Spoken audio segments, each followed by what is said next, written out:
on commence avec la première histoire, celle de Clotilde. Histoire paranormale, spoiler. Clotilde vient de se marier avec un bel homme. J'en sais rien, il y a pas de photo, il est peut-être moche. Et évidemment, qui dit mariage dit lune de miel et nos deux amis décident de la passer dans des montagnes dans le Tennessee. Pour l'occasion, ils louent donc une petite cabane en plein milieu des bois.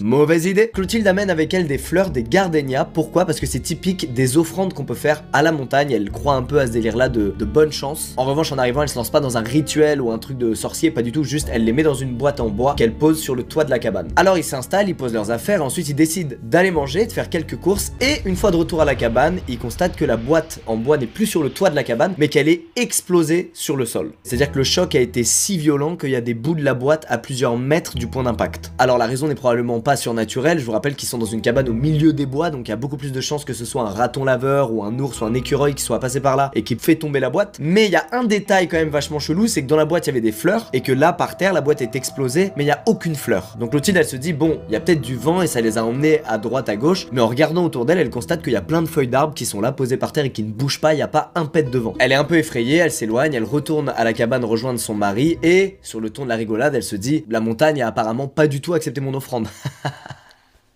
La montagne ou l'esprit qui hante la cabane. C'est donc le début de leur première nuit dans cette cabane, leur première nuit de lune de miel. Et malheureusement, ça va pas être une très bonne nuit pour Ellie, le mari de Clotilde. Lui, au milieu de la nuit, il se réveille à cause d'un bruit. Et c'est comme si quelqu'un frappait très fort sur les piliers qui soutiennent la cabane. Mais des coups tellement forts que le miroir accroché dans la chambre vibre. Malheureusement, les bruits s'intensifient encore et encore. Et là, Ellie commence vraiment à avoir trop peur. Et donc, il secoue Clotilde pour la réveiller. Sauf qu'elle se réveille pas. Elle se réveille pas, elle dort hyper profondément, elle est épuisée du voyage. Et au même moment, Ellie entend un nouveau bruit qui vient cette fois de la salle de bain, donc de l'intérieur de la cabane. Immédiatement, Ellie essaie une nouvelle fois de réveiller Clotilde, il la secoue, mais encore une fois, elle dort trop profondément, elle se réveille pas. Et là, il entend un nouveau bruit qui provient cette fois de la télé en face du lit.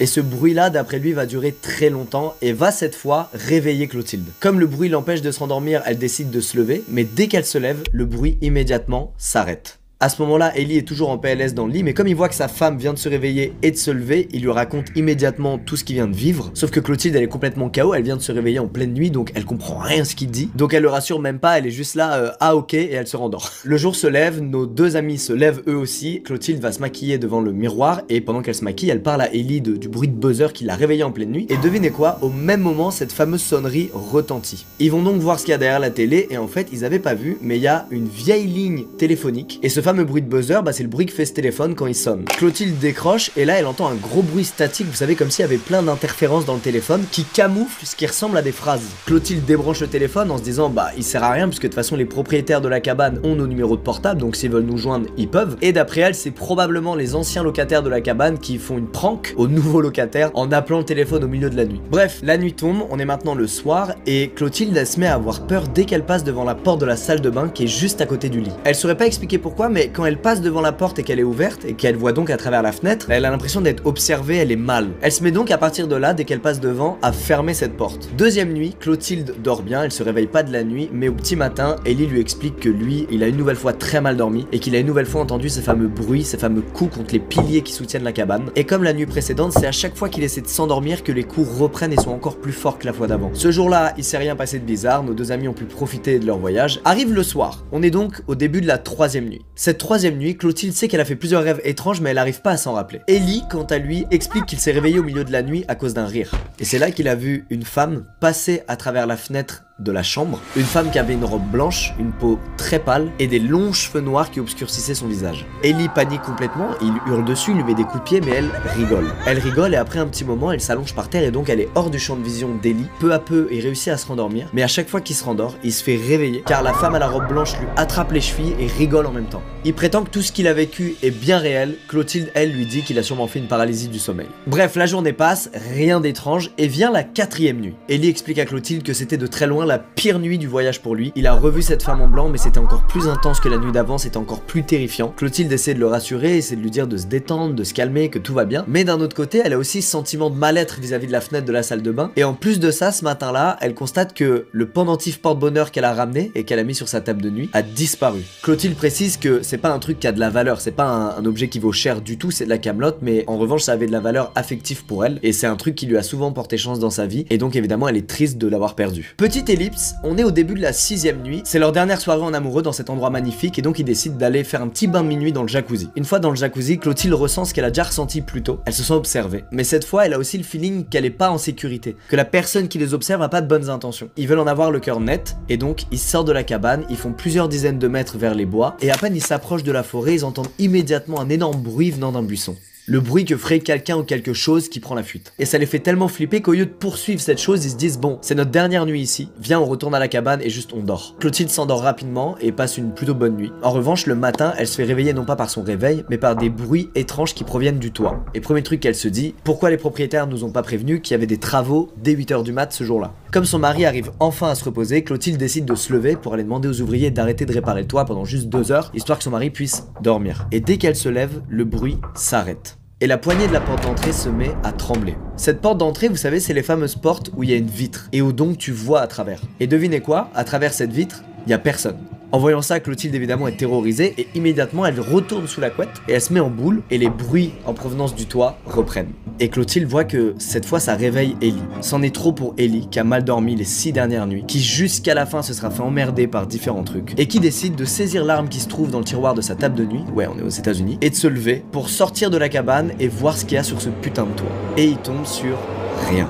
Il n'y a plus un bruit et il n'y a rien sur le toit. Comment le truc qui était à l'origine de ce bruit très fort et très vénère a pu disparaître en 1 seconde sans qu'Ellie ne le voie? Eh ben écoutez, ni Ellie ni Clotilde n'ont la réponse à cette question. Alors ils décident tout simplement de plier bagages en 5 minutes avant de reprendre la route et de rentrer chez eux. Sachez qu'en rentrant chez eux après leur lune de miel, ils ont plus jamais rien vécu de bizarre comme ça, il n'y a pas eu de femme à la robe blanche qui s'est infiltrée dans leur chambre. Alors ils ont tous les deux une explication, qui est évidemment de la pure spéculation étant donné qu'ils n'ont pas eu de preuves, qu'ils n'ont rien retrouvé, que ce soit pour les fleurs écrasées, pour le bruit du toit. Selon Ellie, il s'agirait d'un animal un peu comme le Bigfoot, un espèce de gros animal un peu mythique qui serait venu un peu autour de la cabane rôder et essayer de s'infiltrer à la recherche de nourriture en fait, comme c'est le cas dans des zones très rurales où il y a des gens, où il y a des ours qui tournent autour de chez eux, etc. Ellie, il est persuadé que c'est ça. Clotilde, en revanche, pour elle, c'est clairement un esprit, il y a clairement un truc paranormal et pour elle, il y a des signes qui trompent pas. Déjà, le téléphone, où quand elle décroche, il y a des espèces de bruits d'ondes qui cachent des bruits de voix. Bref, c'est un truc qui fait penser un peu à un poltergeist. Aussi, son pendentif porte-bonheur qui disparaît alors qu'elle sait qu'elle a mis sur sa table de nuit et que la cabane est toute petite et qu'il le retrouve pas. Pour elle, il est évident qu'il y a quelque chose, une présence, un truc dans cette cabane qui ne voulait pas d'eux et qui leur a fait comprendre comme il se doit. Bref, ne louez pas cette cabane pour vos vacances. J'aurais bien aimé qu'ils nous donnent l'adresse, comme ça on est sûr de pas y aller. Et surtout, on aurait pu envoyer l'adresse au grand JD. Putain, imaginez une nuit de JD dans cette cabane, mon rêve. Bref, il est temps pour moi de vous raconter la deuxième histoire beaucoup plus pragmatique, celle de Mélanie. En gros, à l'époque, dès qu'elle avait du temps, elle prenait des potes à elle, elle prenait une glacière avec plein de bière et elle partait camper à l'aventure. C'est un truc qu'elle faisait très régulièrement. Malheureusement, un jour elle a dû changer d'école, elle s'est fait des nouveaux potes, pas de soucis de ce côté-là, mais ces nouveaux potes camper, bah c'était pas du tout leur truc. Le temps passe, Mélanie ça lui manque, c'est vraiment une aventurière et un jour il fait tellement beau qu'elle se dit bon là ce serait du gâchis de pas aller camper, je sais que mes potes aiment pas ça, bah tu sais quoi, je vais y aller seule. Elle prend son matos, elle saute dans sa voiture et elle rejoint un spot isolé mais quand même assez proche de la civilisation pour pouvoir avoir de l'aide facilement si jamais elle a un souci. Elle arrive sur place, elle monte un petit camp et puis elle se pose au bord du feu avec un bouquin et rapidement lui vient ce feeling désagréable qu'on connaît dans ces threads d'horreur. Elle se sent observée.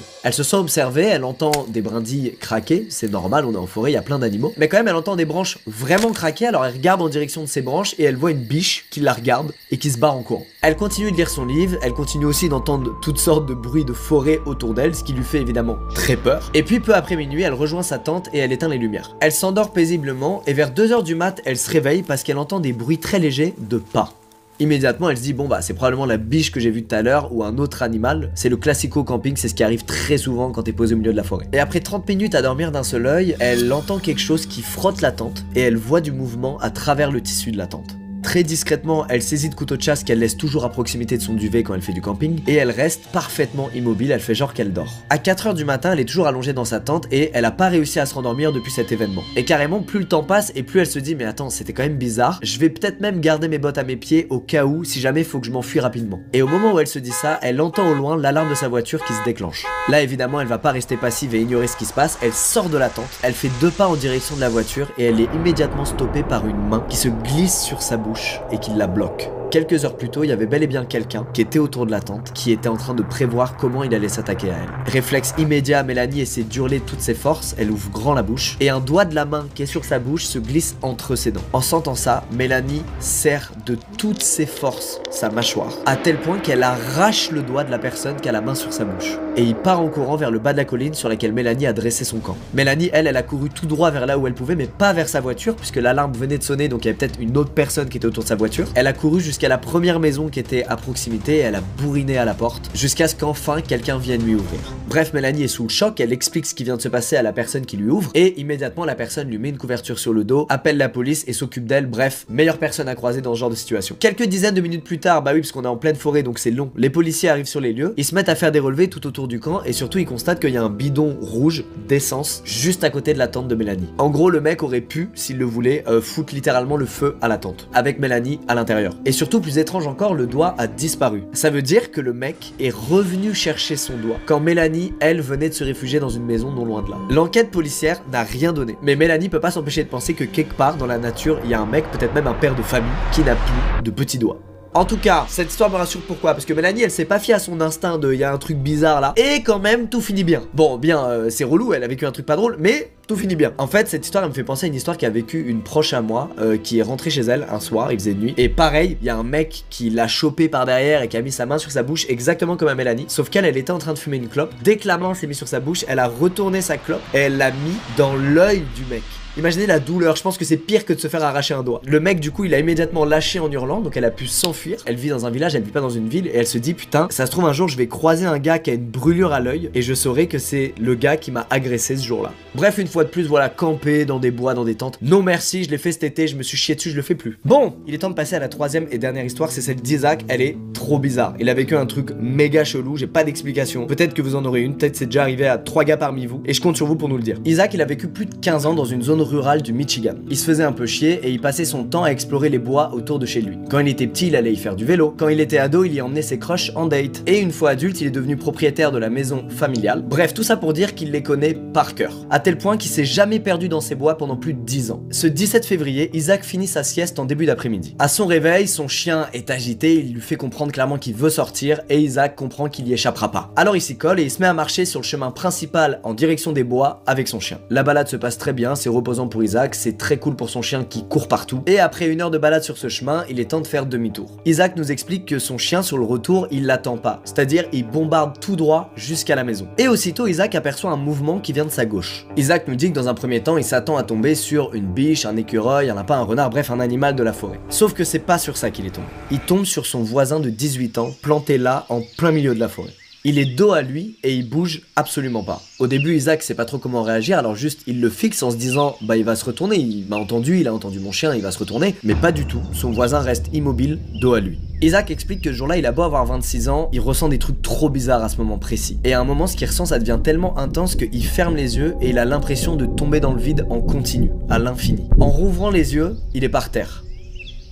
C'est comme s'il venait de tomber dans le coma pendant quelques secondes. Mais à son réveil, il a l'impression que quelque chose a changé. Déjà, son voisin n'est plus là. Ensuite, il fait beaucoup plus sombre. Pas comme si le temps s'était couvert et qu'il y avait des nuages, mais plus comme s'il y avait une espèce d'éclipse solaire. Et surtout, il se sent pas à sa place. C'est comme si la forêt ne voulait pas de lui. Il finit par se relever et quand il se retourne, il tombe sur son voisin. Il est face à lui, cette fois il le regarde et il lui parle, il lui demande s'il va bien. Et une nouvelle fois, il ressent un truc bizarre, il a l'impression qu'il est en danger. Et carrément, instinctivement, pour se défendre, il lève les bras au-dessus de lui. Et une nouvelle fois, blackout. Il se réveille à 4-5 mètres de l'endroit où il s'est évanoui. Son chien est à côté de lui, mais son voisin n'est plus là. Isaac comprend rien à ce qui vient de lui arriver. Alors il se lève et il tape son meilleur sprint jusqu'à chez lui. En arrivant chez lui, évidemment, il verrouille sa porte d'entrée à double tour et il va tout de suite prendre une douche, il se sent mal. Une heure plus tard, son colocataire rentre et il tombe sur Isaac, assis dans le canapé au milieu du salon, en train de se taper un bon gros whisky et de fumer des clopes. Immédiatement, il comprend qu'il y a un truc qui va pas. Isaac lui explique ce qui s'est passé et son colocataire lui dit écoute, il y a probablement une explication très pragmatique, t'es pas fou, t'inquiète, je vais aller toquer chez ton voisin et je vais lui poser des questions. Comme ça, on va savoir si ce que t'as vécu est réel ou si juste tu t'es évanoui et t'as halluciné. 30 minutes plus tard, son colocataire est de retour et il est terrifié. Il s'assoit à côté d'Isaac et il lui raconte ce qui s'est passé. En arrivant chez le voisin, déjà il n'y avait aucune voiture devant la maison, donc son coloc a supposé qu'il n'y avait personne. Il a quand même sonné et après plusieurs secondes, la porte d'entrée s'est ouverte juste de quelques centimètres. Il a approché sa main de la porte pour la pousser, sauf qu'au moment où sa main a touché la porte d'entrée, elle s'est ouverte d'un coup sec. Et derrière elle se trouvait le fameux voisin qui fixait le sol.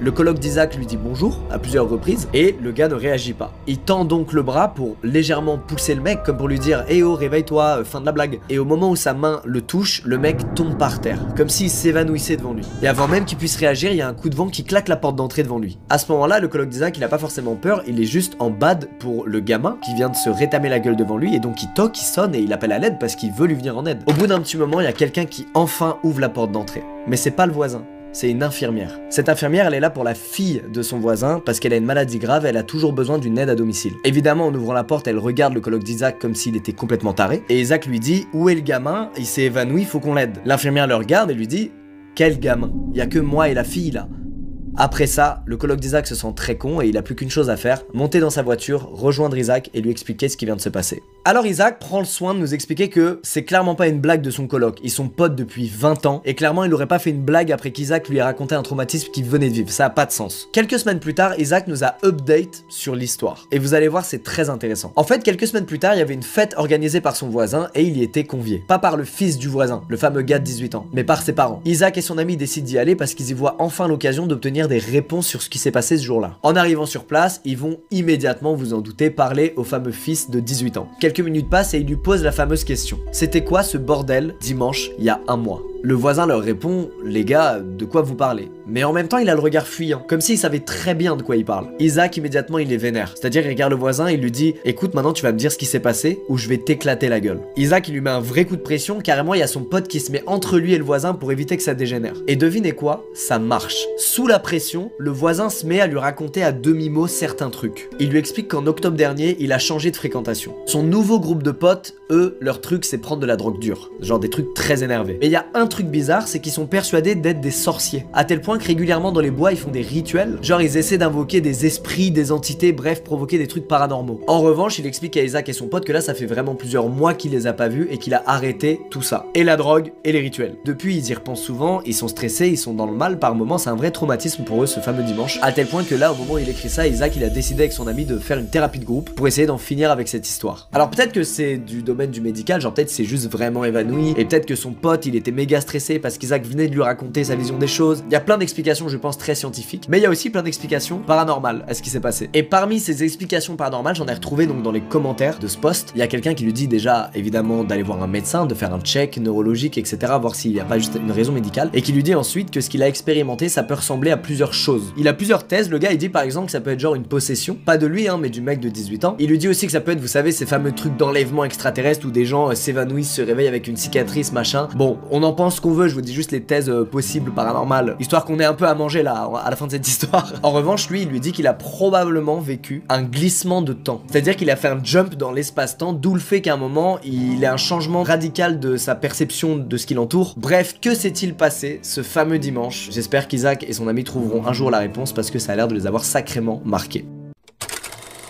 C'est un heureux événement autour de Lisa puisque c'est l'anniversaire de sa meilleure amie, elle fête ses 20 ans. Évidemment, elle veut organiser une petite fête pour célébrer ça, sauf qu'elle vit chez sa mère, elle a pas envie de foutre le bordel dans l'appart de sa mère, donc elle fait le petit classico Airbnb à la campagne pour aller faire la fête tranquille sans importuner des voisins. Malheureusement, le jour J, il faut aller récupérer les clés, sauf que la pote de Lisa est très en retard, donc c'est Lisa elle-même qui va au gîte récupérer les clés avec la mère de sa pote. Déjà, ce fameux jour, avant d'atteindre la maison, Lisa elle galère, c'est-à-dire que c'est vraiment une maison, tu peux pas faire plus isolée. Elle est paumée entre des vignes, en plus c'est une zone où il y a du brouillard, enfin ça fait vraiment film d'horreur. En arrivant sur place, la proprio lui fait une petite présentation des lieux et la maison est très grande. Il y a 3 chambres à l'étage et une chambre au rez-de-chaussée. L'état des lieux est terminé, Lisa se met au travail, elle commence à préparer la maison, à la décorer, à mettre en place des petits trucs à grignoter parce que je vous rappelle que le soir il va y avoir une énorme fête dans cette maison.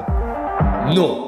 Quelques heures plus tard, la pote de Lisa arrive et elle devait arriver avec plein d'invités, tu sais, un peu en mode soirée américaine. Elle arrive avec une seule amie et malheureusement tous les autres invités ont décommandé. Petite clim, l'ambiance n'est pas ce qu'elle aurait dû être, mais bon, quand même, une maison de campagne, à 3, c'est quand même le kiff. Ça met de la musique à fond, ça se sert des petits verres, ça fume des trucs, et donc Lisa et ses deux amis décident d'ouvrir une fenêtre. Mais elle laisse quand même le volet à moitié fermé, elle laisse le crochet du volet. Le temps passe et nos trois amis ont très faim. Malheureusement, la maison est vachement isolée, donc il n'y a aucun livreur qui vient jusqu'ici. Donc les deux copines de Lisa décident d'aller au KFC, ce qui arrange fortement Lisa, étant donné qu'elle avait pas envie de bouger de la maison puisqu'elle se sent pas très bien, elle a mal au crâne, il y a peut-être un truc qu'elle a fumé qui réagit mal dans son corps. Lisa est donc seule dans la maison et elle décide d'aller au premier étage se démaquiller dans l'une des salles de bain des chambres. Pendant qu'elle se démaquille, elle entend du bruit venir du rez-de-chaussée. Comme ses deux amies viennent de partir, elle se dit qu'elles ont oublié un truc, genre les clés de la voiture ou de l'argent pour payer le KFC, et que donc elles ont juste rouvert la porte pour prendre un truc et qu'elles vont repartir. Mais quand elle les appelle, pas de réponse. Alors là, elle se dit, bon, il y a dû avoir un courant d'air, du bruit, et en fait, c'était pas mes potes, elles sont bel et bien parties, elles ont rien oublié au rez-de-chaussée. Lisa finit de se démaquiller, puis elle descend au rez-de-chaussée, et avant de se poser, elle décide de ranger un peu, parce que c'est quand même pas mal le bordel, et elle réalise que il fait froid, bordel. Et qu'en fait, elles ont laissé la fenêtre ouverte depuis tout ce temps, sauf qu'on est fin novembre, ça caille. Elle s'approche donc de la fenêtre pour la fermer, et là, elle voit que le crochet du volet a sauté. Ça lui met un petit coup de pression et elle se dit bon, je suis fatiguée et surtout j'ai fumé, donc ça se trouve je suis en train de me faire des idées, d'imaginer des trucs. Dans le doute, elle envoie un message à ses copines pour leur dire de se dépêcher et elle commence à inspecter la maison pièce par pièce pour être sûre qu'il y a personne. Elle est en plein bad en fait, elle a fumé, elle bad et elle se rend compte que malheureusement le message qu'elle a envoyé à ses copines pour leur dire de se dépêcher n'est jamais parti puisque la maison est très isolée et qu'il y a très peu de réseau. Elle inspecte donc toutes les pièces une à une, bon pas chaque recoin mais elle ouvre toutes les portes, elle regarde globalement et bonne nouvelle, il y a personne. En arrivant dans sa chambre, elle constate que ses affaires sont en bordel. Parmi ses affaires se trouve un déodorant et elle explique qu'elle a un petit toc, elle peut pas s'empêcher quand elle voit son déo d'en mettre. Peut-être que certains se reconnaissent parmi vous dans cet acte. On vous juge pas, c'est promis. Lisa éteint la lumière de sa chambre, elle s'allonge dans son lit et elle se dit bon, je vais me faire une petite sieste le temps que mes deux potes reviennent. Problème, elle arrive pas à s'endormir. Et après plusieurs minutes dans cette situation, elle entend des bruits qui viennent cette fois de sous son lit.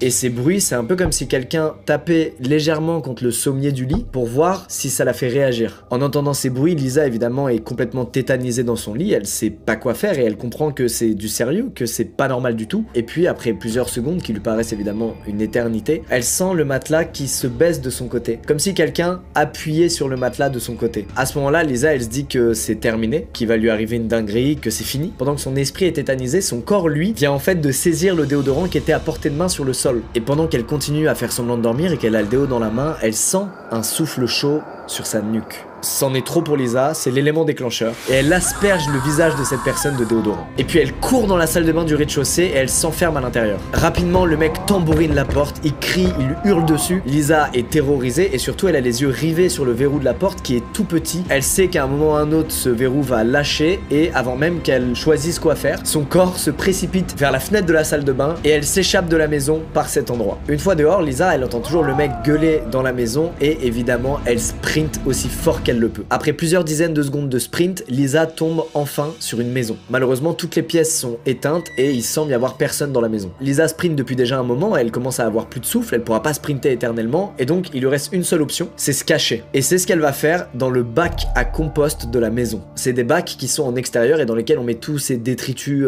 genre ces épluchures de fruits, etc. Donc c'est globalement un truc qui pue, mais c'est un truc fermé. Et Lisa se dit bon bah c'est ma meilleure chance. Elle rentre dedans, elle ferme derrière elle et elle a deux réflexes incroyables. Le premier, c'est qu'elle met la luminosité de son téléphone au minimum pour qu'il lui reste le plus possible de batterie. Le deuxième, c'est qu'elle met son téléphone en silencieux. Et aussi, enfin une bonne nouvelle, Lisa voit que à ce nouvel endroit, elle a 2 barres de réseau. Elle peut donc appeler ou envoyer des messages. Mais au moment où elle veut appeler la police, elle entend le mec qui l'a suivi à travers la vigne et qui se trouve maintenant à quelques mètres seulement du bac à compost et de la maison. À ce moment-là, elle se dit bon bah je suis morte. Il y a pas 1000 cachettes ici, il y a une maison fermée, il y a juste un bac à compost à côté. Faut pas être un génie pour aller voir dans le bac à compost. Elle se dit ça et en même temps elle se souvient d'un numéro. Elle se souvient du 114. C'est le numéro d'urgence pour les sourds et malentendants. C'est-à-dire que c'est un numéro où tu ne parles pas au téléphone et personne te parle. Ça se passe que à l'écrit. Donc ça fait aucun bruit. Il y a tout de suite un opérateur qui lui répond et lui explique ce qui se passe. Et puis l'opérateur lui dit les secours sont en route, ils vont arriver d'ici 5 minutes. Sois la plus discrète possible. Il y a plus grand chose à faire. Lisa verrouille son téléphone et elle attend.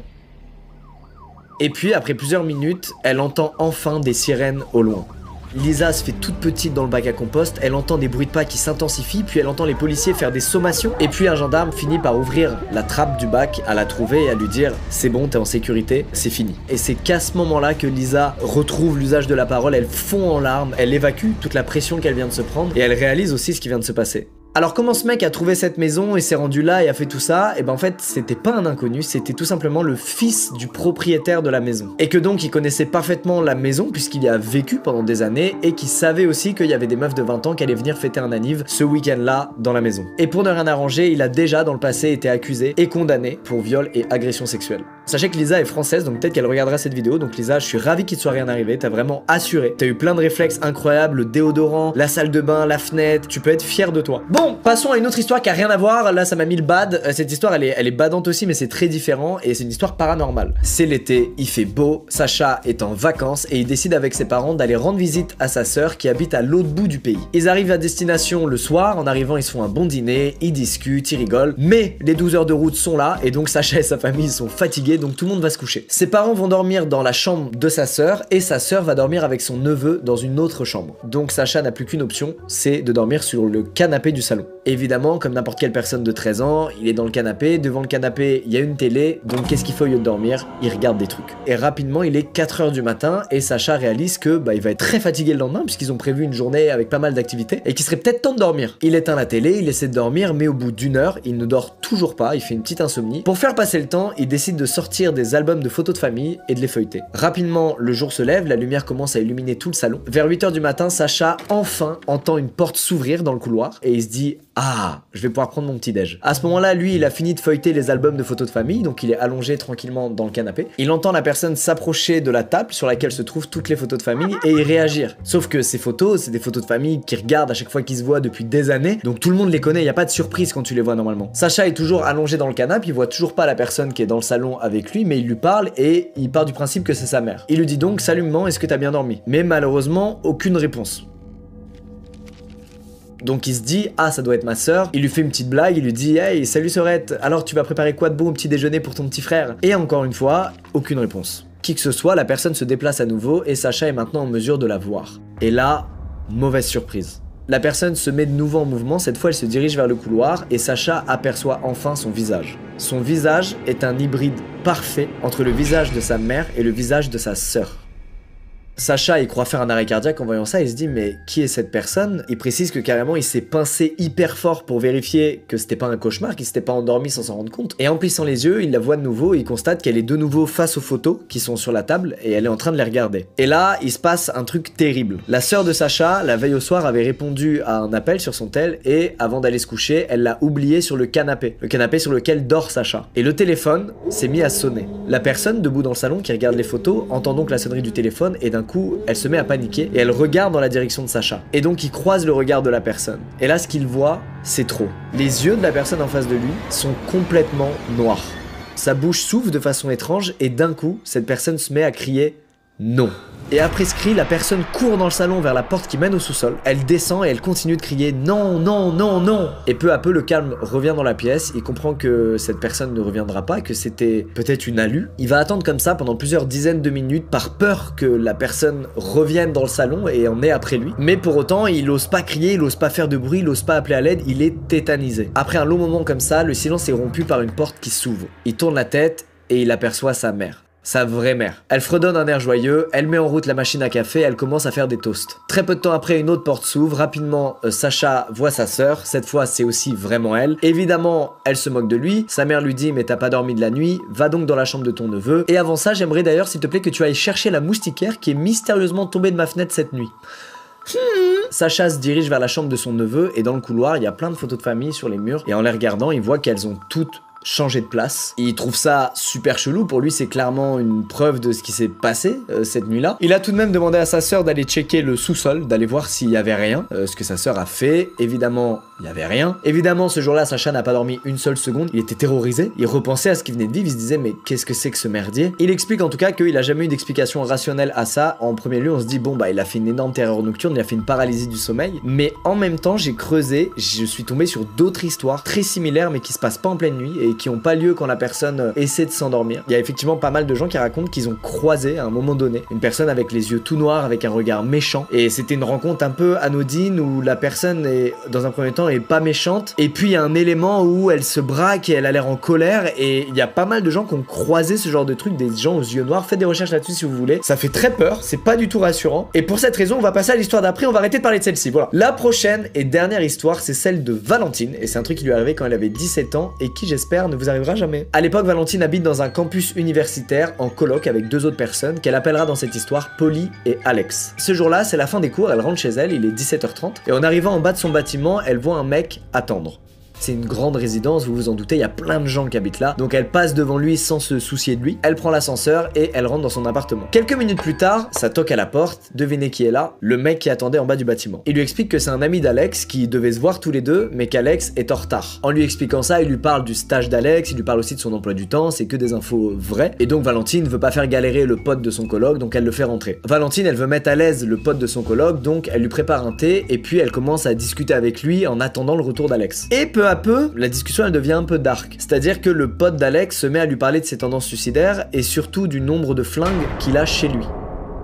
Immédiatement, elle trouve ça chelou pour un Français d'avoir des armes chez lui, vu qu'on n'est pas aux États-Unis. Ça se fait pas comme ça d'avoir des armes chez soi. Bref, plus la discussion continue, moins Valentine est à l'aise. À tel point qu'à un moment, elle prend son téléphone et qu'elle envoie discrètement un message à Alex pour lui dire: dépêche-toi de rentrer, il y a ton ami qui est là et il me met grave mal à l'aise. Quelques minutes plus tard, Alex lui répond en lui disant que il a pas d'amis creepy, donc il lui demande de prendre une photo de ce fameux ami pour vérifier qui il est. Valentine prend discrètement en photo le mec, elle l'envoie à Alex et Alex répond juste: écoute, je fais au plus vite, j'arrive. Quelques minutes plus tard, Alex est déjà là, il toque, il rentre dans l'appartement, il dit bonjour à son pote, et là, il y a une minute où ça discute pas.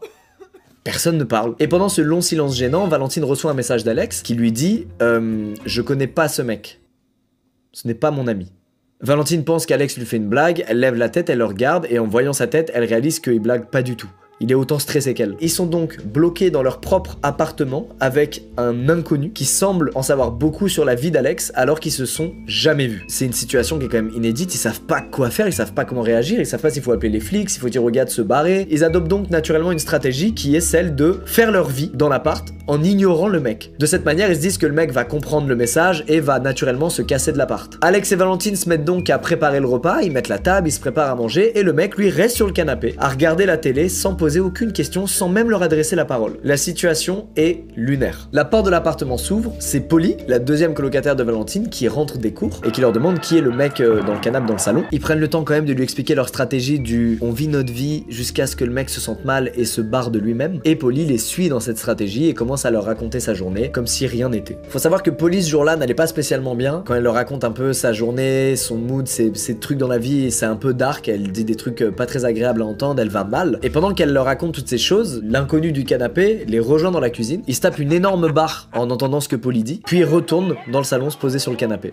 C'en est trop pour Alex qui dit à Valentine et Polly de se barrer de l'appart pendant qu'il va gérer ce mec en fait et lui dire de se casser. Valentine et Polly s'exécutent, elles font semblant de rejoindre des amis pour dîner. Alex lui retourne dans le salon, il va donc le voir, il la joue cool, il lui dit écoute frérot viens on se voit demain, moi je vais me coucher, le mieux c'est que tu rentres chez toi. Et l'inconnu lui dit j'attends les filles.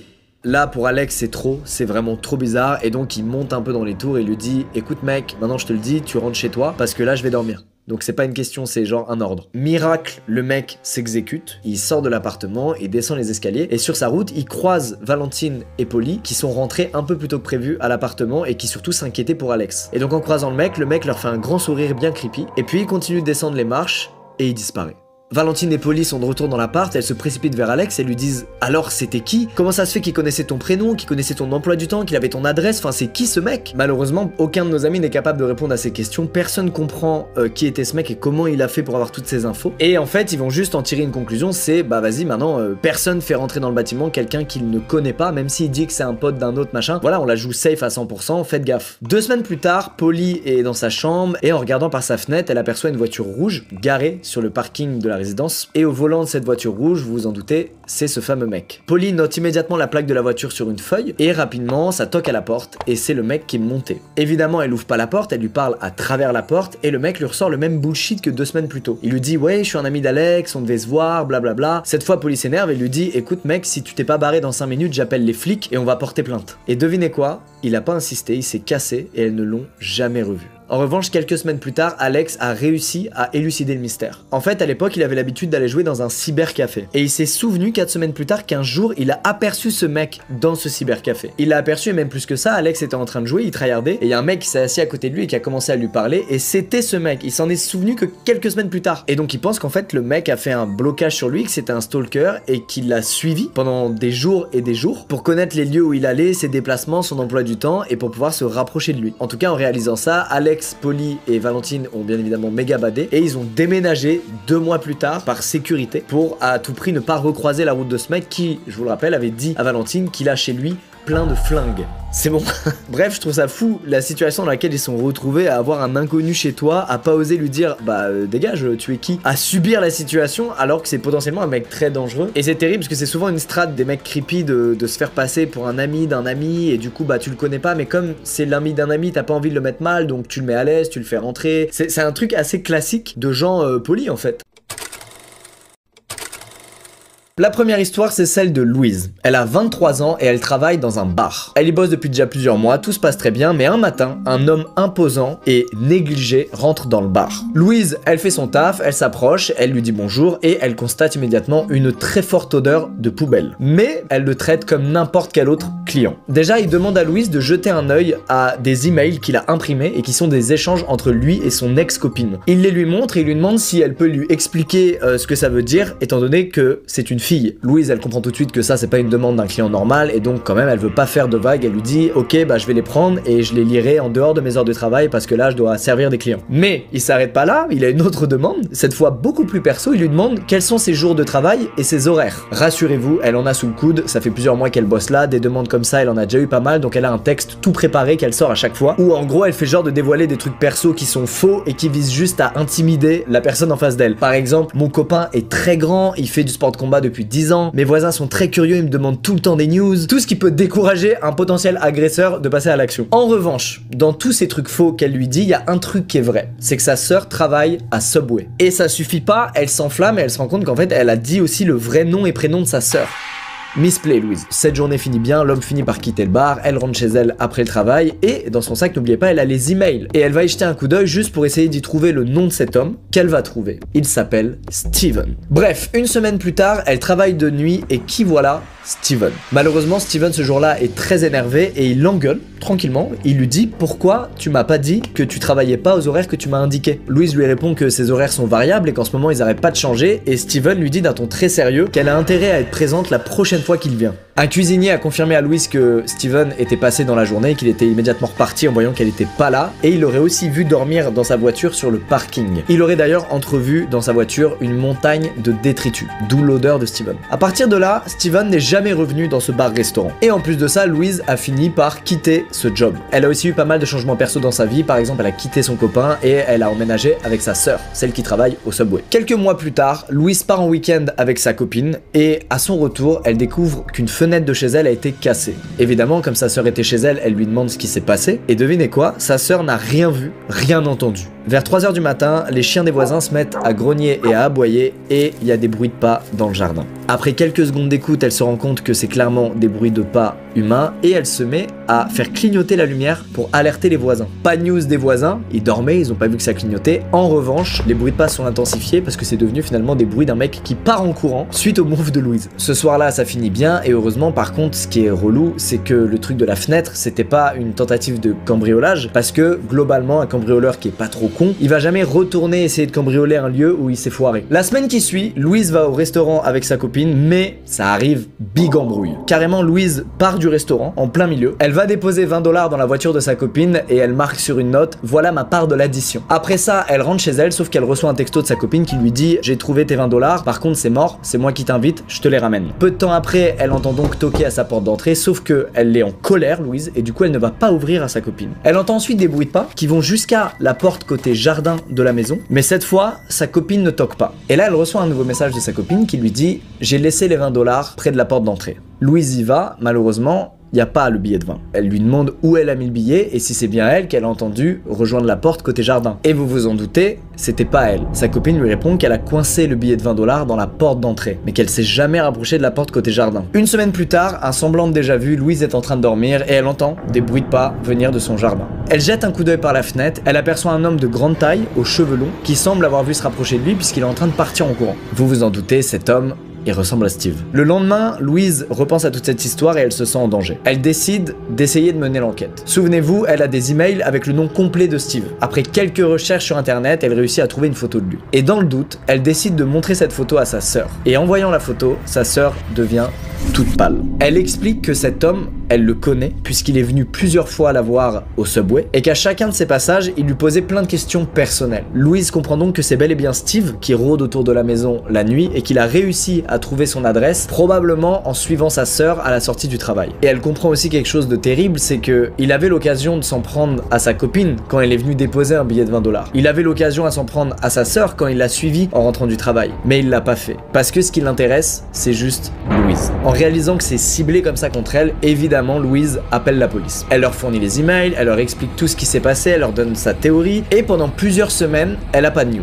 Ni de la police, ni de Steve qui ne semble plus faire ses petites visites nocturnes. Mais un jour, elle reçoit un coup de fil de la police. Les policiers ont retrouvé la voiture de Steve, grâce à la description du cuisinier du bar-restaurant. Ils l'ont retrouvé abandonné près d'un lac rempli de détritus et de plein de pages étranges. En fait, ces pages, c'était des centaines de notes sur Louise, sa sœur, et leur vie complète avec plein de détails à toutes les deux. Mais surtout, parmi ces notes se trouvait son plan. Il voulait s'infiltrer chez elle et tuer sa sœur, puis attendre qu'elle rentre du travail pour la découper et la manger vivante. Heureusement, il est mort avant d'être passé à lac puisque les policiers ont retrouvé le lendemain son corps au fond du lac à côté de la voiture abandonnée. Louise a donc frôlé un truc ignoble, elle s'est pris littéralement le pire cas possible de stalker. Heureusement, encore une fois, elle a eu de l'instinct, elle a compris que ce qui se passait c'était bizarre, que ça avait probablement un lien avec ce gars qui était venu il y a plusieurs semaines au bar-restaurant, enfin franchement elle a méga géré. Bref, c'est terrible, heureusement plus de peur que de mal, mais bordel quoi. Bref, sans transition, enfin si du coup il vient d'en avoir une, passons à l'histoire de Damien. Damien habituellement travaille dans la restauration, malheureusement cette histoire s'est passée en 2020 et vous le savez, c'était l'année où le Covid a fait son apparition. Du coup, Damien, comme beaucoup d'autres malheureusement, perd son travail. Il est donc à la recherche d'un taf et un ami à lui conseille de rejoindre un cabinet médical dont il a entendu parler, dans lequel Damien passerait en gros ses journées à trier des dossiers. Damien explique qu'il est pas très sociable et qu'il s'agit d'un travail de nuit et donc ça lui va très bien. Il obtient le job et vient sa première nuit de travail qui commence à 3 h du mat. Sauf qu'on est au début du Covid, il n'y a pas encore de vaccin, il n'y a pas encore tout ça et donc Damien trouve ça plus prudent de ne pas prendre le bus, mais plutôt de prendre un Uber dans lequel il aurait moins de chances d'être contaminé puisqu'il y a moins de gens qui passent dedans. Il commande donc son Uber, quelques minutes plus tard, le Uber arrive en bas de chez lui, Damien rentre dans la voiture et le voilà en route pour son premier jour de travail. Damien réalise que la course est longue, qu'en fait c'est beaucoup plus loin que ce qu'il pensait le cabinet médical. Il passe le temps en jouant à des jeux sur son tel, mais il réalise qu'il a pas beaucoup de batterie et il sait pas s'il y aura un chargeur ou pas au cabinet médical, donc il préfère passer son tel en mode avion avant de s'endormir à cause de l'ennui et surtout la fatigue. Arrivé à destination, le chauffeur tente de réveiller Damien, mais il dort tellement profondément qu'il l'entend pas. Damien il fait partie des gens là sur des vols de 11 h qui dorment 10 h 30. Je vous envie. Il finit quand même par se réveiller parce que le chauffeur lui met des petites claques sur la jambe en lui disant monsieur, on est arrivé, faut descendre. Évidemment, Damien il se réveille pas en mode lucide, pleine forme. Tu connais, quand tu te réveilles dans un Uber, t'es déphasé. Donc par réflexe, il dit merci, il sort de la voiture se casse et en levant les yeux, il aperçoit un bâtiment qui ressemble absolument pas à un cabinet médical. En gros, il est face à un bâtiment qui est à moitié en ruine et plongé dans le noir. Bon, quand même, il s'avance, il se dit bon bah, logiquement, il m'a déposé au bon endroit, peut-être que je suis de l'autre côté d'un truc, je vais trouver. Damien rentre dans le bâtiment. Il tombe sur un hall qui est globalement en chantier. Il rejoint les escaliers, il monte à l'étage et tout ce qu'il voit c'est globalement des vitres cassées, des casques de chantier et des portes fermées. Là il a plus de doute, il est clairement pas au bon endroit. Il sort donc son téléphone, il retire le mode avion et il envoie un message au chauffeur. Mais pendant qu'il envoie ce message, il entend un bruit provenir du rez-de-chaussée. Damien panique pas plus que ça, il se dit bon, je suis dans un bâtiment abandonné, c'est possible qu'il y ait des gens qui viennent squatter ou qu'il y ait des toxicomanes ou quoi, ils sont pas forcément dangereux mais l'idée c'est juste que je les croise pas quoi. Et là les yeux sur son téléphone, il réalise un truc assez badant, c'est que son message pour le chauffeur ne s'est pas envoyé, tout simplement parce que là où il se trouve, Damien n'a pas de réseau. Il envoie quand même à des amis à lui dans le doute un message où il leur demande d'appeler les secours. En faisant ça en fait il anticipe le pire, c'est-à-dire le scénario dans lequel il croise les squatteurs du rez-de-chaussée et puis juste après qu'il a envoyé ce texto, il entend quelqu'un monter les escaliers. Les fameux escaliers qu'il a empruntés juste avant. Damien fait le tour des options et en gros, il a que 2 options pour ne pas croiser la personne qui est en train de monter les escaliers. Soit cette personne monte plus haut qu'au premier étage, auquel cas Damien peut rejoindre les escaliers et atteindre le rez-de-chaussée sans la croiser. Soit il se sert d'autres escaliers qui sont juste à côté de lui mais qui malheureusement sont complètement en ruine. Il va donc devoir sauter, ce qui va faire du bruit, en plus de avoir une grande chance de se faire genre une entorse ou une blessure puisque c'est quand même haut. En réalité, il a même pas le temps de prendre une décision que, au loin, il aperçoit la personne qui a maintenant fini de monter les escaliers et qui a atteint le premier étage. Et grand soulagement, il reconnaît son chauffeur Uber. Il sort donc de sa cachette, il lui fait signe, et pendant qu'il lui fait signe, il a un très mauvais pressentiment. Il se rend compte que le chauffeur n'a aucun moyen de savoir qu'il l'a déposé au mauvais endroit, puisque ses messages ne se sont pas envoyés. En réalisant ça, il passe à 200 BPM. Son chauffeur, lui, est immobile, il le regarde, mais il est toujours à l'entrée des escaliers. Ayant un très mauvais pressentiment, son instinct passe à l'action, et sans même réfléchir, il fonce vers les escaliers en ruine et il saute. Il tombe à l'atterrissage, mais heureusement, il se casse rien. Il court vers la porte dans ce qui lui semble être une éternité. Et puis d'un coup, un flash. Damien ne voit plus rien. Et là, il se dit, putain, ils étaient 2. Mais avant même d'avoir le temps de bouger, il entend un homme dire, police, tout le monde à terre avec vos mains en l'air. C'est, à son plus grand soulagement, bel et bien un policier et pas un imposteur qui lui voudrait du mal. Damien lui explique dans la panique tout ce qu'il vient de vivre, sauf que il est tellement paniqué qu'en gros rien n'est cohérent dans ce qu'il raconte, et donc le flic comprend qu'il est totalement en panique et l'amène du coup près de sa voiture à l'extérieur du bâtiment. Déjà, le premier truc que Damien veut savoir, c'est pourquoi un policier est là. Et donc il se dit, bah c'est sûrement mes amis qui ont reçu mon texto là de tout à l'heure et qui ont appelé la police. Le policier lui dit, non. Tous les soirs, je fais des patrouilles autour de ce bâtiment puisque personne a l'autorisation d'y entrer, mais des fois, il y a des petits malins qui y vont. J'ai vu tout à l'heure qu'il y avait une voiture garée à côté, donc j'ai décidé d'entrer pour inspecter. Ça veut dire que si Damien vient de se faire sauver par un flic, c'est un pur coup de chance. Et donc, il lui raconte tout ce truc avec le chauffeur Uber. Le policier balaye donc l'horizon avec sa lampe torche, mais malheureusement, il n'y a ni le chauffeur Uber, ni sa voiture. Il s'est volatilisé. Mais en vrai, c'est pas très grave. Le policier dit à Damien, bah frérot, dans l'application Uber, t'as toutes les infos sur le chauffeur, donc on va pouvoir le retrouver, on va pouvoir l'interroger. Sauf qu'en regardant les informations du chauffeur, il se rend compte que rien ne colle. Ni la plaque, ni le modèle de voiture, ni la photo du chauffeur. La personne qui a amené Damien devant ce bâtiment n'était pas son chauffeur Uber. Son chauffeur était probablement dans sa rue, un peu plus loin, et en voyant son chauffeur l'attendre, l'imposteur s'est rapproché de lui et a fait genre d'être lui le vrai chauffeur. Damien a donc donné une description de l'homme au policier qui a dit bon bah on va essayer d'enquêter, on va essayer de le retrouver. Évidemment, ils l'ont jamais retrouvé, ils ont jamais eu de news. Et depuis ce jour, Damien, plutôt extrême, n'a plus jamais commandé un Uber.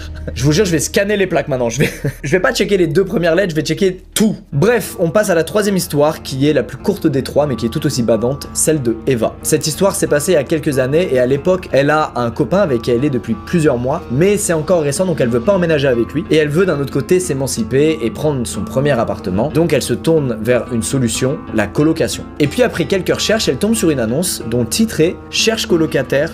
Femme uniquement. La personne qui a posté l'annonce indique être une femme de 23 ans qui est pas très à l'aise avec l'idée de vivre en colocation avec un mec. Et ça se comprend, franchement, on joue aux jeux vidéo, on crie dans notre micro, on range pas trop, on te pardonne, on comprend.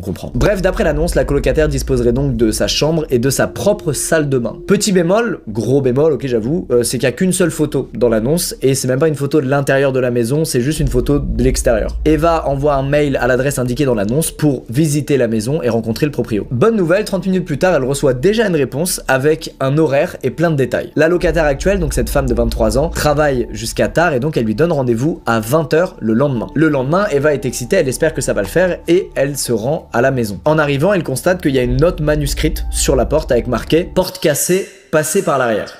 On a connu des visites qui commencent mieux que ça quand même. Elle fait donc le tour de la maison et là elle constate que l'endroit est un peu désordonné. Genre le gazon est pas tondu, c'est très haut, les fenêtres sont sales, il y a beaucoup de poussière, mais bon c'est potentiellement pas un problème pour Eva qui est prête à nettoyer tout ça quoi. Elle frappe donc à la porte arrière et quelqu'un lui ouvre. Un homme de 50 ans. Eva se dit bon bah c'est sûrement le propriétaire, c'est pas grave. Elle rentre donc dans la maison et là elle constate que tout est plongé dans le noir sauf la cuisine. Quand tu fais visiter un endroit, t'allumes tout pour que tout soit bien visible, pour donner envie. Tu plonges pas le truc dans le noir. Bref, la visite commence et il y a aucun meuble. zéro, rien. Le proprio est poli, il répond à ses questions, il lui explique que s'il n'y a pas trop de meubles, c'est parce que la locataire actuelle vient d'arriver. Il lui explique aussi qu'elle a été retenue au taf et que donc c'est lui qui se charge de lui faire visiter l'endroit. Mais il a l'air agacé quand Eva allume une lumière un peu trop longtemps. Et aussi il a l'air un peu speed quoi, la visite c'est bon voilà la chambre, voilà ci, voilà ça, il bombarde. La visite continue, Eva découvre donc toutes les pièces de la maison. En revanche il y a une porte que le propriétaire refuse d'ouvrir. Il explique que c'est la chambre de la locataire actuelle, donc celle qui a posté l'annonce et qui veut pas enfreindre sa vie privée. Honnêtement, ça se tient, c'est sympa. On approche de la fin de la visite et en retournant dans le salon, Eva constate que sur la porte d'entrée, il y a une planche clouée. Ce qui veut dire que la porte est bel et bien cassée. À partir de là, Eva se dit que ça fait quand même beaucoup de trucs chelous qu'elle constate depuis qu'elle est là. Et donc, elle essaie de mettre fin à la visite tout en restant polie. Elle commence donc à remercier le proprio pour la visite et ce dernier lui dit « Bah attends, il reste un endroit à voir, c'est le sous-sol ». Il monte les escaliers du doigt et lui dit « Gentleman oblige, les femmes d'abord ». Mais pile à ce moment, Eva reçoit un SMS. Elle fait un move incroyable, elle fait genre que cette sonnerie de texto est une sonnerie d'appel, c'est-à-dire qu'elle sort direct son phone et elle décroche. Elle se met à dire « Ah ça y est t'es arrivé, ok cool je viens te chercher, faut que tu vois la maison, elle est super ». Elle prend son courage à deux mains, elle regarde le propriétaire et lui dit « Je suis désolé mon ami est là, je vais la chercher, j'arrive ». Et puis elle part et elle sort de la maison par là où elle était arrivée, c'est-à-dire la porte arrière. Quand elle franchit la porte, elle regarde derrière elle et elle voit que le proprio il est sans voix, figé. Et elle rejoint sa voiture et elle rentre chez elle. Une fois chez elle, donc chez ses parents, elle explique à sa mère et à son frère ce qu'elle vient de vivre et ils décident tous les trois évidemment d'appeler la police. Ils font une déposition et la police lance une enquête pour savoir si tout est normal ou pas dans cette maison. Et devinez quoi ? Tout n'est pas normal du tout dans cette maison. Eva et sa famille apprennent que la maison qu'elle a visitée plus tôt ce jour-là est en fait abandonnée depuis au moins 6 mois. Et ils ont découvert que la fameuse porte que le propriétaire voulait pas ouvrir était en réalité sa chambre à lui, celle où il squattait, puisqu'évidemment il n'était absolument pas propriétaire de la maison. Et aussi, la colocataire de 23 ans de l'annonce n'a jamais existé. Ils ont trouvé dans cette chambre des piles de détritus, de la nourriture moisie et des bouteilles vides. Mais pas seulement. Dans cette chambre, il y a aussi des posters tirés de revues pornographiques sur absolument tous les murs de la chambre. Mais c'est pas tout. Le pire, c'est ce qu'ils ont trouvé au sous-sol, là où le mec voulait que Eva aille. Dans les escaliers qui mènent au sous-sol, les fameux escaliers que Eva a failli emprunter, à mi-distance, ils ont retrouvé un fil de pêche tendu qui était finalement clairement un piège visant à faire tomber la personne qui descend les marches. En bas des marches, les policiers ont retrouvé un tas de couvertures et une boîte remplie de rubans adhésifs et de fils électriques. Eva, en apprenant ça, évidemment, elle est choquée puisqu'elle se dit putain, j'étais à 2 doigts qu'il m'arrive une dinguerie. Bref, une nouvelle fois, un énorme coup de chance parce que même si on sait qu'elle aurait clairement pas pris cette location, la visite avait globalement l'air de finir très mal quoi.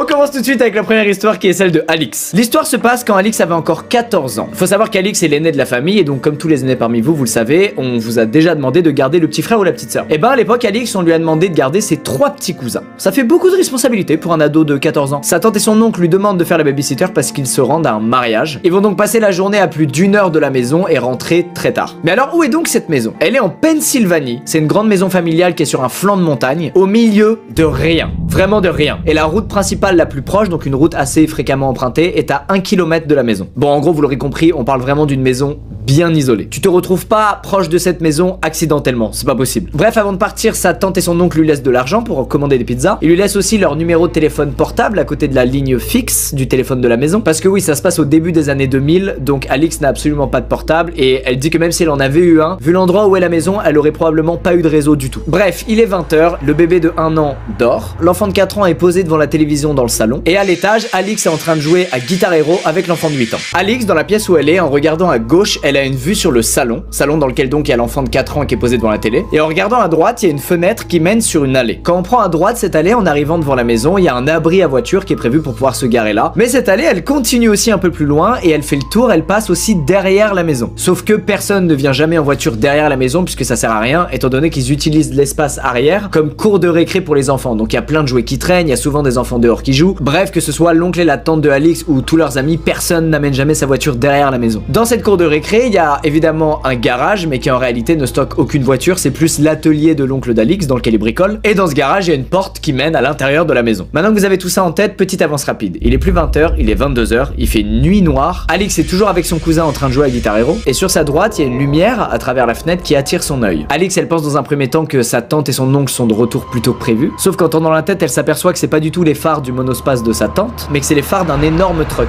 Elle a donc jamais vu ce véhicule et en plus de ça, elle comprend que le véhicule véhicule n'est pas en train de se garer sous l'abri à voiture qui est devant la maison, mais il est en train de continuer son chemin dans l'allée pour arriver derrière la maison. Elle en déduit donc immédiatement que cette personne n'est pas une habituée des lieux et qu'elle est jamais venue ici. Alix descend dans le salon et elle prend immédiatement le téléphone de la ligne fixe pour appeler le 911, la police. Elle a même pas le temps d'avoir un opérateur au téléphone qu'elle entend la porte du garage être secouée violemment. Elle comprend donc vite la situation. Un inconnu essaie d'entrer dans la maison, dans laquelle il y a juste elle et ses 3 petits cousins dont elle doit s'occuper. Et là, soulagement pour Alix, elle a enfin un opérateur au téléphone. Opérateur qui va rapidement lui expliquer qu'il y aura personne sur place avant 30 minutes puisque la maison est complètement perdue au milieu d'une montagne. L'opératrice lui dit qu'elle va la garder en ligne pendant ce temps et elle lui demande aussi le numéro de sa tante pour la prévenir, pour qu'elle rentre plus tôt que prévu du mariage. Alix se retourne pour prendre le papier que sa tante lui a laissé, papier sur lequel il y a le numéro de téléphone de sa tante, et en se retournant, elle voit à travers une fenêtre un homme. Et cet homme, il est en train de lui sourire, comme si la situation l'amusait. Alix, elle est complètement terrorisée, et avant même qu'elle puisse dire quoi que ce soit à l'opérateur, il y a Jake, son petit cousin, qui regarde l'inconnu dehors en disant « Monsieur Jim ?» Jake, il dit ça d'une voix confuse, comme s'il était ni content ni soulagé de voir Monsieur Jim. Et en voyant la réaction bizarre de Jake, Alix, elle regarde l'inconnu et elle lui explique qu'elle est au téléphone avec la police et qu'ils sont déjà en route. L'inconnu regarde Alix droit dans les yeux, il fronce les sourcils et il prend quelques secondes à lui, comme pour réfléchir de ce qu'il allait faire. Et finalement, il recule et il disparaît dans l'obscurité. Quelques minutes plus tard, Alix voit les phares du camion se rallumer et elle le voit partir et descendre l'allée. En rentrant, l'oncle d'Alix était apparemment furieux contre ce monsieur Jim. Et la tante d'Alix, elle, semblait très en colère contre l'oncle d'Alix de pas avoir déjà réglé ses histoires avec monsieur Jim comme elle le lui avait déjà demandé. En fait, Alix, elle le savait pas à l'époque, elle a compris beaucoup plus tard, mais son oncle, il avait un problème d'addiction à une drogue, et ce monsieur Jim, c'était le dealer de son oncle. Et ce dealer, il avait apparemment pas été payé depuis un petit moment. Et il était donc venu pour foutre le bordel et faire pression sur monsieur Jim pour qu'il le paye. Sauf que c'est pas sur monsieur Jim qu'il est tombé, c'est sur Alix, 14 ans, qui s'occupe de 3 enfants, seul dans une maison isolée. Et en plus, ce dealer apparemment prenait du plaisir à terroriser une enfant. C'est terrible, j'aurais jamais assumé. Bilan de cette histoire, avant de faire du babysitting et de garder vos petits cousins, soyez au courant des histoires de vos oncles et tantes. Hein. Voilà, un mec qui vient toquer pour embrouiller l'oncle, sauf qu'il tombe sur toi, voilà, c'est vite arrivé. Il est maintenant temps de passer à la deuxième histoire, celle de Coralie, qui n'a rien à voir. C'est une histoire qui s'est passée en 2017 quand Coralie avait 19 ans. À l'époque, elle vit dans l'une des nombreuses banlieues résidentielles de sa ville. Elle explique qu'à l'époque, elle est un peu naïve, elle considère qu'elle vit dans un endroit qui est hyper safe, qu'il n'est jamais rien arrivé de mal dans sa résidence, etc. Et du coup, elle fait des trucs qu'elle se permettrait plus de faire aujourd'hui. Alors c'est pas du tout des trucs de ouf, hein, c'est juste sortir ou rentrer tard quand il fait nuit, seule. Mais cette année-là, il y a 3 trucs de bizarres qui lui sont arrivés. Et le dernier de ces 3 trucs a radicalement changé son comportement. Un soir, Coralie, elle sort assez tard des cours et il est aux alentours de 22h. Elle prend le bus, elle descend à l'arrêt de bus le plus proche de chez elle. Elle a étudié toute la journée, il est tard, elle est clairement fatiguée et pas très attentive à ce qui se passe autour d'elle. Mais en se dirigeant vers son immeuble, elle remarque quand même qu'elle vient de passer à côté d'une personne accroupie dans le noir. Évidemment, ça l'a un peu fait bader, elle a pas pris le temps de s'arrêter, elle s'en fout, chacun sa merde. Et puis un peu plus tard, quand elle s'apprête à se coucher, elle entend des bruits de bagarre qui viennent de l'extérieur. Coraline, elle habite au 2e étage, donc elle se dirige vers sa fenêtre pour l'ouvrir et demander si tout va bien. Et le temps qu'elle l'ouvre, il y a plus un bruit à l'extérieur. Bon, Coralie, elle va clairement pas descendre et aller dans la rue voir si tout va bien. Elle envoie juste un message au propriétaire de son appart pour le prévenir de ce qui vient de se passer, de ce qu'elle a entendu. Et puis elle va se coucher. Et là, il va rien se passer pendant plusieurs semaines. Mais un soir, il est tard, Coralie part de chez elle pour aller faire des courses avant que ça ferme. Et sur le retour du chemin des courses, en marchant vers son immeuble, elle voit de nouveau quelqu'un accroupi, cette fois près d'un buisson, près de son bâtiment. Et cette fois, cette personne accroupie, elle est face à Coralie et elle la regarde. Coralie, face à ça, elle sait pas trop quoi faire et elle fait naïvement un signe de main. Et la personne qui la regarde, elle, ne réagit absolument pas à ce signe de main. Coralie se dirige vers son bâtiment, elle passe à quelques mètres de cette personne et puis elle arrive à rentrer chez elle dans son appartement et tout va bien. En fait, dans ce genre de situation, c'est très compliqué de réaliser qu'il se passe un truc anormal et alarmant. T'es très souvent dans le méga déni. Tu continues à faire ta vie, tu fais comme si ça existait pas et là, c'est exactement ce que Coralie, elle fait. Elle envoie donc une nouvelle fois un message à son propriétaire pour lui dire hey, au fait, j'ai revu la personne que j'ai vue il y a 4 semaines qui était immobile accroupie. Et son propriétaire lui répond qu'il a reçu plusieurs messages d'autres locataires qui lui ont signalé la même chose. À partir de là, 3 mois passent sans qu'elle retombe sur cette personne. Jusqu'au 3e incident qui, cette fois, n'a pas laissé Coralie indifférente. Ce soir-là, Coralie, elle est chez elle avec son mec et ils viennent de s'embrouiller. Son mec est saoulé, il décide de rentrer chez lui et Coralie se voit mal le laisser rentrer chez lui seul. Comme il habite pas très loin, elle décide de le raccompagner chez lui à pied. Et sur le chemin du retour, quand Coralie est seule, elle tombe une nouvelle fois sur cette fameuse silhouette, qui est cette fois non pas accroupie dans un buisson, mais debout sous le réverbère au milieu de la route. Sauf que là, Coralie, pour rentrer chez elle, elle doit vraiment passer à côté de lui, et elle le sent pas du tout. Du coup, elle s'est cachée derrière un arbre, en en attendant qu'il dégage. Et là les minutes passent mais le mec ne bouge pas. Il reste là debout au milieu de la route à regarder au loin. Elle arrive pas du tout à comprendre ce qu'il veut parce que c'est incompréhensible, quelqu'un qui est immobile au milieu d'une route sous un lampadaire, enfin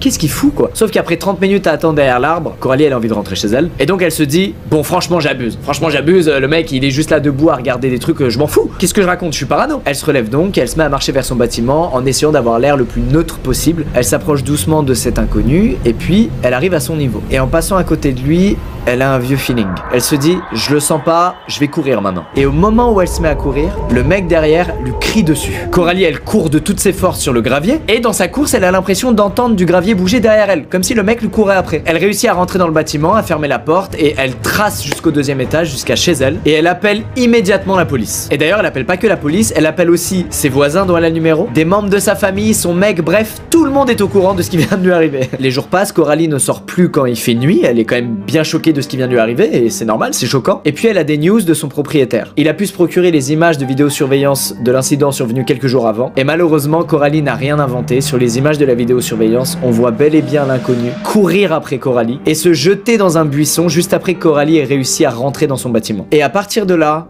plus aucune nouvelle. Coralie n'a plus jamais revu cette personne. Elle a jamais su ce qu'il foutait accroupi dans des buissons ou debout au milieu de la route dans son quartier tard le soir. Elle sait juste qu'aucun voisin ne l'a jamais revu depuis cet incident et qu'elle désormais elle évite de sortir ou de rentrer quand il fait nuit. Quoi qu'il en soit, si vous voyez des gens rôder bizarre dans votre quartier, être immobile, être chelou, faites-vous confiance, ce n'est pas normal. Voilà, prenez soin de vous, la sécurité avant tout, ça me fait bader. Maintenant je vais vous raconter l'histoire de Josh. C'est une histoire qui s'est passée il y a quelques années. Josh à cette époque est chez lui avec son chien et avec le recul à chaque fois qu'il repense à cette histoire il se dit qu'est-ce que c'était que ce bordel. Ce jour-là il est 23h, il fait nuit dehors et Josh il est posé devant sa télé avec son chien à côté de lui, le genre de soirée qu'on adore, et il entend une voiture devant sa maison couper son moteur. Josh prend pas la peine de se lever, il se dit que c'est probablement son voisin d'en face qui vient de rentrer du travail, mais son chien n'est pas du même avis et lui il décide d'aller voir par la fenêtre qui vient de couper le moteur de sa voiture. En allant voir par la fenêtre, le chien abîme un peu le store de Josh, ce qui force Josh à se lever et à aller auprès de sa fenêtre pour le remettre en place. Et en arrivant près de sa fenêtre, Josh il voit qu'à l'extérieur il y a bel et bien une voiture qui est garée devant chez lui. Il distingue pas trop de détails mais il voit que le conducteur est encore assis dans la voiture et ça l'interpelle pas plus que ça quoi. Les gens font leur vie, c'est un quartier, il y a du passage, bon il s'en fout. Il se sert un petit verre d'eau et il retourne se poser devant la télé à regarder sa série. Et là, 15 minutes après qu'il ait réparé son store et vu la voiture garée devant chez lui, Josh il entend quelqu'un tapoter à sa porte. Il précise, il entend pas toquer, il entend tapoter, c'est genre très léger. Josh met en pause sa série pour mieux entendre et son chien lui va s'asseoir devant la porte d'entrée. Et c'est là qu'il entend tapoter cette fois non pas à la porte d'entrée mais à sa fenêtre. Josh se lève, il va écarter 2 lamelles de son store pour voir qui est à la fenêtre et avant même qu'il ait le temps de distinguer le visage de cette personne,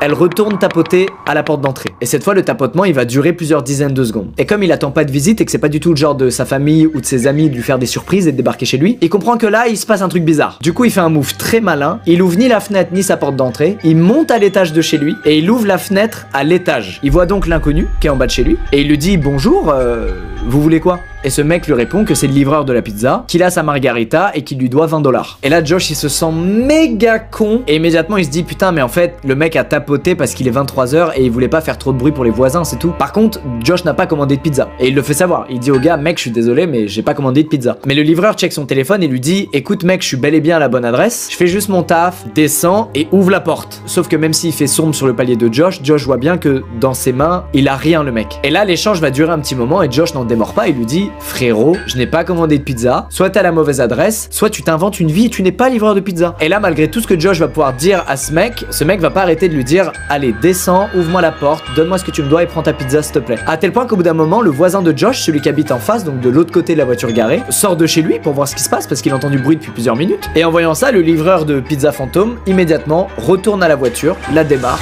et se casse. Et c'est la fin de l'histoire de Josh. Encore à ce jour, Josh, il comprend pas ce qui s'est passé ce soir-là. Que voulait ce gars? Est-ce que le gars était peut-être dans une phase où il était complètement déséquilibré, il pensait vraiment qu'il venait livrer une pizza? Est-ce qu'il avait une stratégie malsaine derrière? Il fait genre que c'est un livreur et en fait, il rentre chez toi et il fait je sais pas quoi? Josh n'a aucune réponse, voilà. Il raconte juste ça en mode les gars, il m'est arrivé ça. C'est quoi cette merde? Merci, au revoir.